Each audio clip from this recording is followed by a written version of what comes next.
They told you Africa had nothing, no cities, no empires, no written history, but primitive people waiting to be civilized. What if that was a lie? What if they had to say that to justify stealing 12 million people? That story you were taught, it wasn't a mistake, it was strategy. Here is what they hide. Let's start with the city. In 1897, British soldiers arrived in West Africa. They broke into the royal palace and they stopped. The walls were covered in bronze sculptures, hundreds of them, detailed faces, complex scenes, masterful craftsmanship. These soldiers had a problem. Back in England, they had spent years telling everyone that Africa don't have arts, that Africa don't have culture. But they were standing in a palace, looking at a work more sophisticated than anything back in London. So what did they do? They took everything, shipped it back to England, burned the city to the ground, and said nothing about what they found. That city was Benin. But here's what they tried to bury. 200 years before those soldiers arrived, a Dutch writer named Offet Dapper published accounts of Benin based on reports from European traders who had been there. He described what he saw.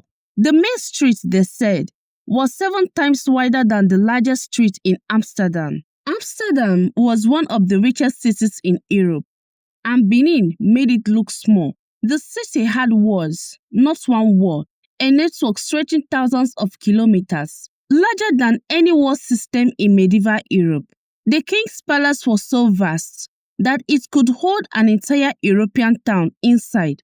This was not a village. This was a city that made European visitors uncomfortable because, according to everything they believed, it was not supposed to exist. And now let's go north. There's a city whose name became a joke in the West. From here to Timbuktu, as if it means the middle of nowhere, the end of the earth, a place of nothing. That joke exists for a reason, because if people knew what Timbuktu actually was, they would start asking questions. In 1400s, while most of Europe were still struggling with basic literacy, Timbuktu had universities. Among the 3 of them, Sankore was the famous. Students traveled from across Africa and Middle East to study medicine, law, astronomy, and mathematics. And here's what they don't mention. They wrote it down. Hundreds of manuscripts, handwritten by African scholars, kept in African libraries. Books on surgeries, books on stars, books on logic and governance. Some of those manuscripts still exist today. Families hide them for generations, knowing what would happen if colonizers found them. When someone says Africa had no written tradition, they are not mistaken, or they never bothered to look. So where did all this come from? How does a continent the world calls poor build cities and universities?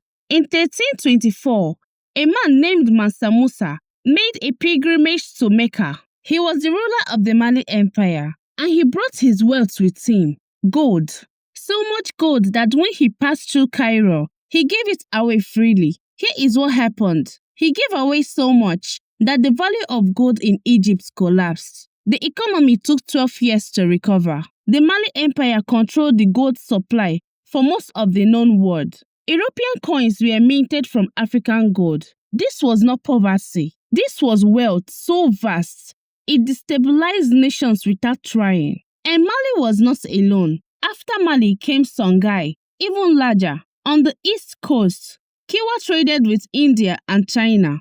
In Central Africa, Congo sent ambassadors to the Pope. These were not isolated tribes. These were empires shaping the world.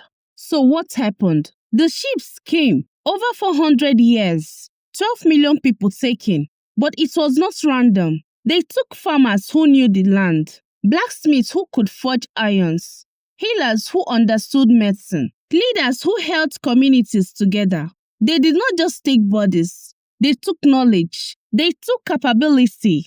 They took 4 centuries of human potential.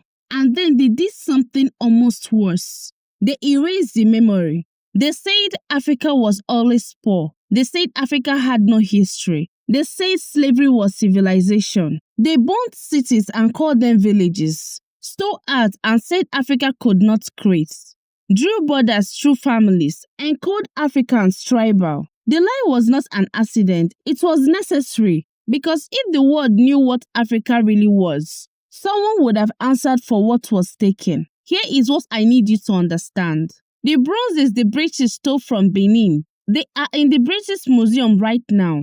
You can see them. The manuscripts of Timbuktu, they still exist. They are being preserved and digitized as we speak. The ruins, the walls, the evidence, it is all still there. They just hope you would never look. Now you know where to look. Share this with someone who was taught the lie. And subscribe to Antera Studios. There is more they did not tell you. We will cover all of it.